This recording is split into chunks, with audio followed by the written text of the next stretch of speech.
Hi, എല്ലാവർക്കും നമസ്കാരമുണ്ട്. ഈ വള്ളത്തേൽ എങ്ങോട്ടാണെന്നാണോ വിചാരിക്കുന്നത്? എങ്ങും പോകുന്നുമല്ല. നമ്മുടെ പ്രദേശമായ ചിങ്ങങ്കേരി പാടത്തെ കൊയ്ത്തും കാര്യങ്ങളൊക്കെ കഴിഞ്ഞു.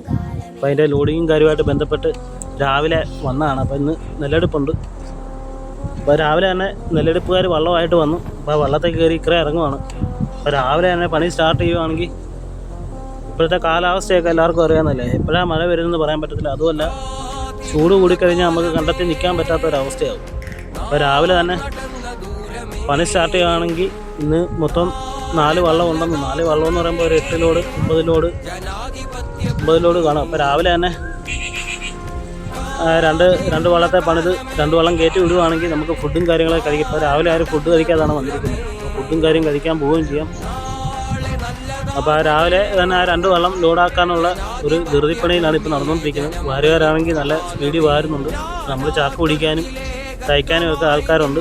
അപ്പോൾ ഞങ്ങൾ മൊത്തം 40 പേരുണ്ട്.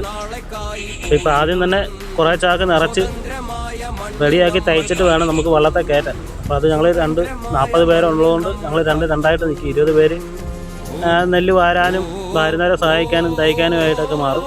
ബാക്കി 20 പേര് ചാക്കെടുക്കാൻ തുടങ്ങും. അപ്പം എന്നാലേ ഉള്ളൂ പണി മുന്നോട്ട് പോകത്തുള്ളൂ. അപ്പം ആ രീതിയിലാണ് ഇപ്പം പണി നടന്നുകൊണ്ടിരിക്കുന്നത്. അപ്പം ഒരു വള്ളത്തെ ലോഡ് ചെയ്തുകൊണ്ടിരിക്കുകയാണ്. ഇപ്പോഴത്തെ കാലാവസ്ഥ, ഇപ്പോഴത്തെ ചൂടും കാര്യങ്ങളും, നമുക്ക് ഈ പടുതായൊക്കെ ചൂടായി കഴിഞ്ഞാൽ കണ്ടെത്തി നിൽക്കാമെന്ന് പറഞ്ഞാൽ ഭയങ്കര ബുദ്ധിമുട്ടാണ്. നെല്ല് പടുതായും എല്ലാം ചൂടായി കഴിഞ്ഞു. അതിന് മുന്നേ എത്രയും പെട്ടെന്ന് പണി ചെയ്ത് തീർക്കണം എന്നുള്ളൊരു, ഈ ചുമടുമായിട്ട് ബന്ധപ്പെട്ട ഒരു പ്രത്യേകത, നമ്മൾ പണിയുന്നതിനനുസരിച്ചാണ് നമുക്ക് സാമ്പത്തികം കിട്ടുന്നത്. നമ്മൾ എത്ര വള്ളം ലോഡ് ചെയ്യുകയോ അത്രയും സാമ്പത്തികം നമുക്ക് കിട്ടും. അതുപോലെ തന്നെ വാരുകാർ അവർ വാരുന്നതനുസരിച്ച് അവർക്ക് കൂലിയാണ്.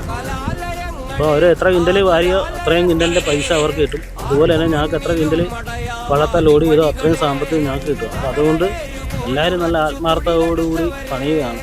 എന്നാലേ ഉള്ളൂ നമുക്ക് നേരത്തെ പണി ചെയ്ത് തീർത്ത് സാമ്പത്തികം മേടിച്ച് പോകാൻ പറ്റത്തുള്ളൂ. അപ്പോൾ അതിനോടുള്ള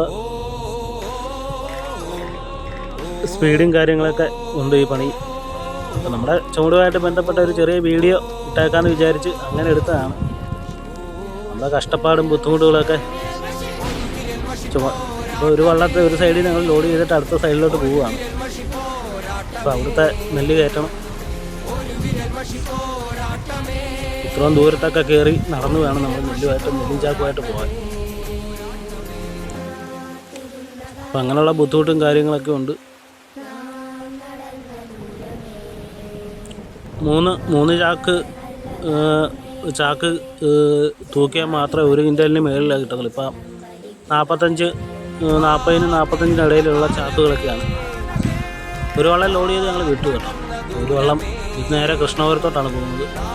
കൃഷ്ണപുരത്ത് നിന്ന് അവിടെ ലോഡിങ്ങുകാരുണ്ട്. അവർ നേരെ വണ്ടിയെ കയറ്റും, നേരെ മില്ലിലേക്ക് പോകും. ഇതൊക്കെയാണ് നമ്മുടെ ചുമടുമായിട്ട് ബന്ധപ്പെട്ടുള്ളൊരു